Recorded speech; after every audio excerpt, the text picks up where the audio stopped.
everybody. It's Scott Bunce again. And today with me is Brian Unell. And Brian, welcome and thank you for being with us. Thank you for the invitation. I appreciate the opportunity, Scott.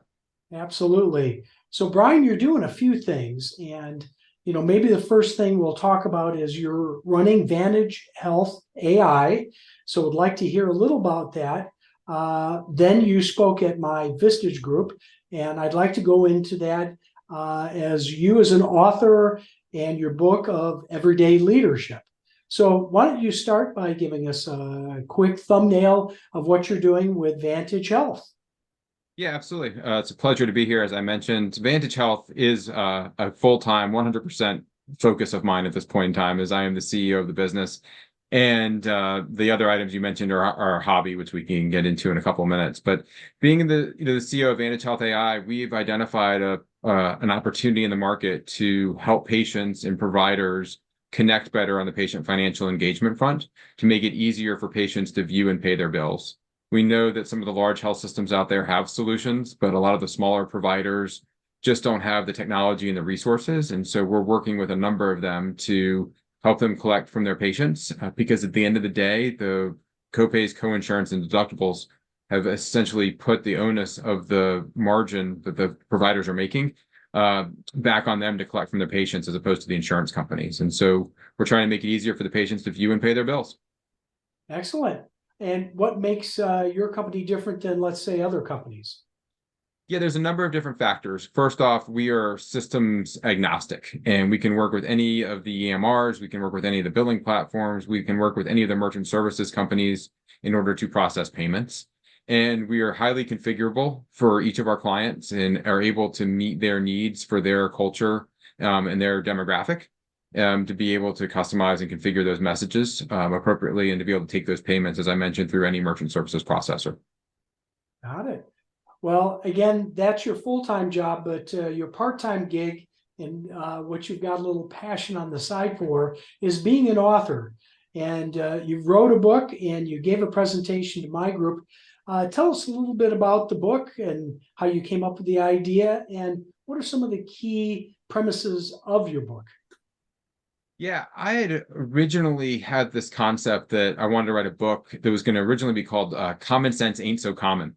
And it was just about observations I'd had in life. And I was talking to somebody about this right at the beginning of the pandemic after I'd quit my job 6 weeks earlier, and basically was talking to him about this book. And he said to me, who's your book for? And I said, well, it's for everybody, and this is what it's about. And he looked at me and said, dude, your book's about leadership.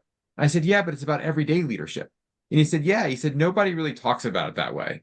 And the premise is that we each will make a difference in other people's lives every day, right? Every day, every interaction we have, you will make a difference in someone's life. And the question is whether that's a positive or a negative. And what I believe it comes down to is how you communicate and what your mindset is in each of those interactions. And so whether it's at home with your spouse or your kids, or parents, or whether it's at work, or whether you're in the return line at the grocery store or at Costco, you can make a difference in people's lives, and you can make somebody's life miserable, or you can make somebody's day just through your communication and your mindset.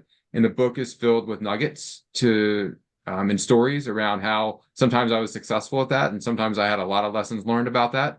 But hopefully people can apply those nuggets to their day-to-day lives and make the lives of themselves and those around them, those they interact with, better each day. One of the things I've really enjoyed about your speech is how pouring into somebody or into a situation can come back to you later after you've done it. So kind of more like what I would call servant leadership that pays you back in dividends over time. But maybe you could take a moment and tell one or two of the stories from your book. Yeah, I mean, the stories are countless, and they happen at home and at work and in life, as I mentioned. And sometimes it's just having an open mindset.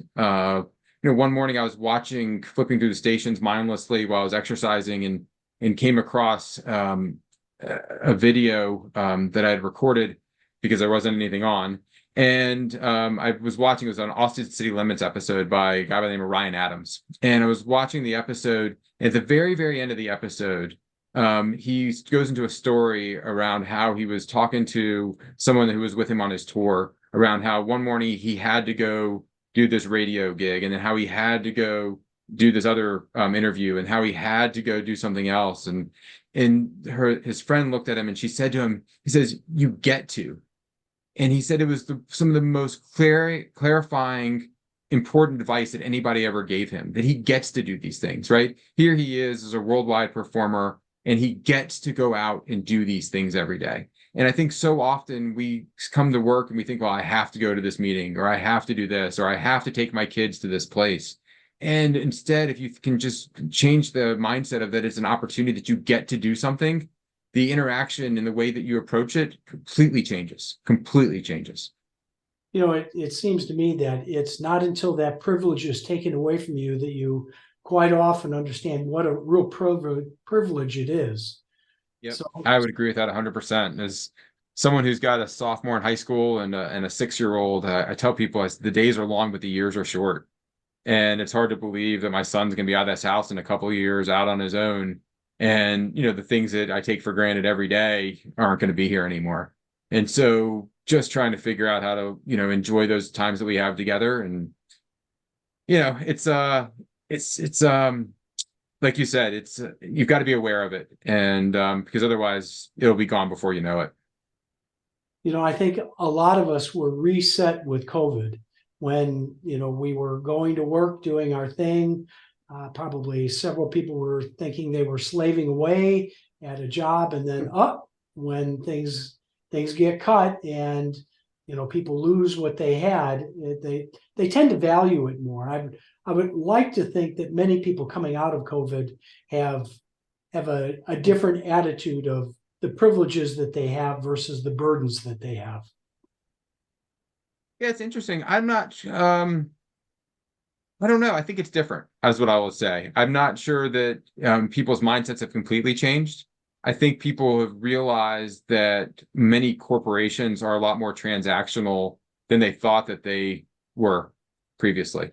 I think that while we know it inherently that staying at the same company for 30 years and retiring with a gold watch doesn't exist anymore, but the real transactional nature of businesses today, I think, is really being shown more and more as it's becoming a national labor market with people working from home.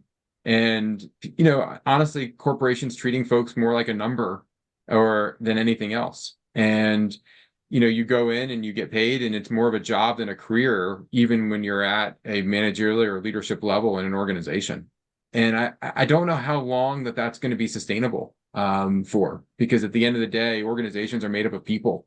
And in order for the organizations to be successful long term, you have to have, people who are focused on the right things, or otherwise you end up with, systemic issues like Boeing is going through, or other corporations are going through at this point in time.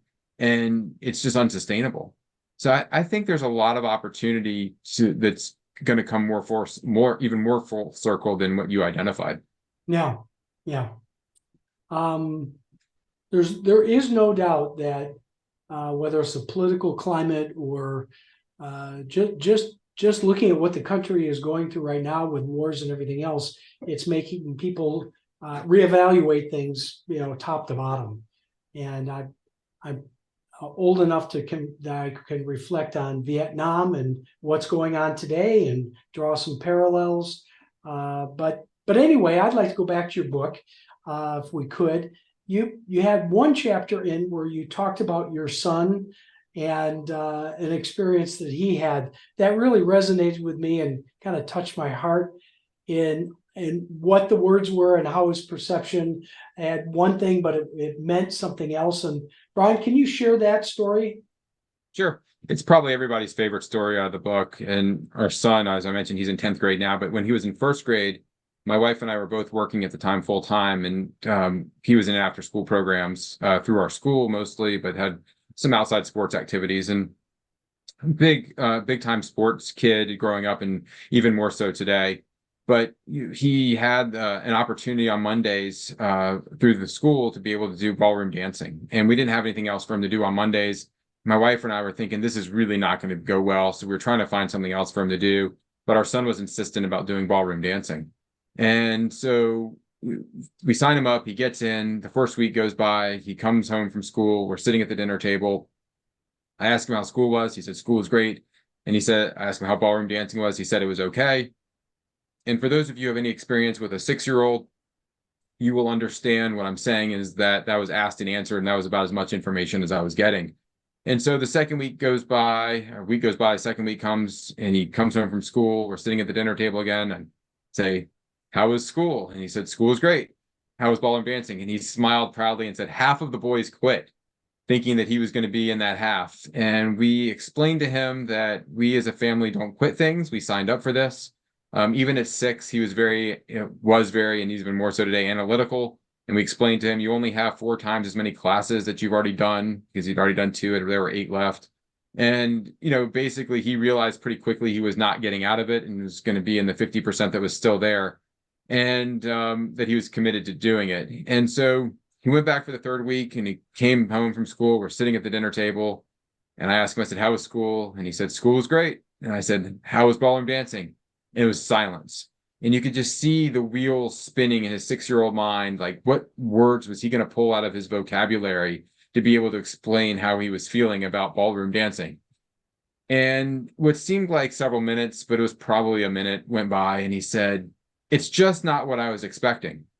And so he looks at my wife, his mom, I look at her, she looks at me, I look back at him, and I asked the natural question. And I said, what were you expecting? And he reaches his arms out as far as he possibly could. And he says, a big room with a bunch of balls where I could dance. And at that moment in time, I just felt like the worst parent on the planet. I felt like I had absolutely let down my child, because here was a kid who I described to everyone, as I shared with you at the beginning of this, that he liked sports. And I would describe him as someone who likes everything with a ball. And he thought he was going to be going into a room with a ball pit or with a DJ and being able to dance and to have fun. And instead, he was, doing what was on Dancing with the Stars, which he had never seen. He had never been exposed to ballroom dancing. My wife and I knew that it probably wasn't going to be a good fit, but what he was thinking it was and what it actually was completely different. And, it was such a lesson learned for me, because I have been preaching to my team. I had just done a massive transformation at work where we reorganized a 500-person team that I was responsible for. And I had always been stating communications and expectations are 90% of success. And it was something I just continually repeated and reiterated and was trying my best to do at work. And here I am completely failing my son on the same concept at home. And I think we do it every day and we don't even realize it. We use terms that have different meanings. There's a game that the Wall Street Journal has that they publish every day in their app, and it's basically trying to associate 4 words together. And it's amazing when you even look at, like, today, for example, the word solid I think was in there, and like how many different meanings the word solid has, right? Or what a fan means, right? A fan could be something you hold in your hand. It could be someone in a game. It could be something hanging from the ceiling, right? I mean, there's so many different meanings for words in this language that I don't think we even realize. And then we add to that subjective terms where we allow people to fill in the gap, such as soon or not that many or almost, right? And then we allow people to set their own durations and timelines around it. And so we create these situations every day for ourselves at home and at work and at life that just basically is creating failure because we're not communicating expectations clearly. So I have my own story. I'm guessing about 12, 13 years old. I was playing with a friend and my mom says, I got 2 tickets to a rock show. Do you guys want to go? I looked at my friend. I said, I can't wait to go. And so we jump in the car. We get to this building. Didn't look like a concert venue. Next thing you know, we're looking at rocks and minerals. And I was so embarrassed that I brought my friend and billed it to him as a rock show. It was a rock show. It was a rock show. It was a rock show. So yeah. That's amazing, right? I mean, it happens every day. And that's what, there's so much rework that gets created from it, right? In our relationships, in our work, right?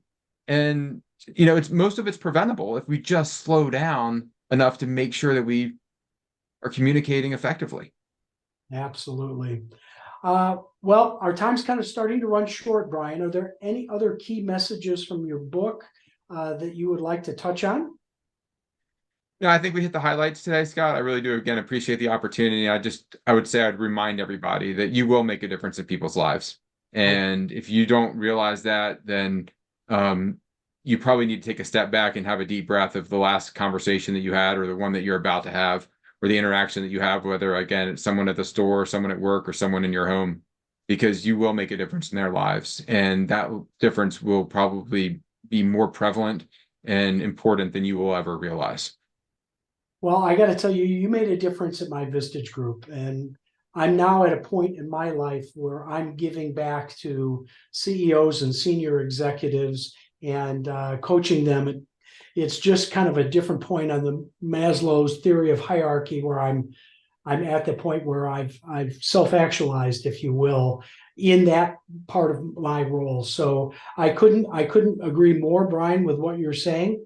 But I want to give people a chance to reach out to you. How do people get a hold of you if they want to learn more about your speaking, your book, or even with Vantage Health? How do Sure. you get a hold of you? I appreciate the opportunity, Scott. So there's only a couple of Brian Unells out there, and there's only one of me. And my last name is Unell, and you can find me on LinkedIn. I have a website, Brian Unell, BrianUnell.com, or you can go to vantagehealth.ai if you're interested in some of the work that we're doing in the healthcare space. And there's a lot of information out there, both on the book and hobbies and around speaking and those kinds of things. So happy to engage you. If I could be of assistance, feel free to reach out. Excellent. Brian, again, thanks for your time. I've enjoyed it. Thanks, Scott. Appreciate the opportunity. All the best.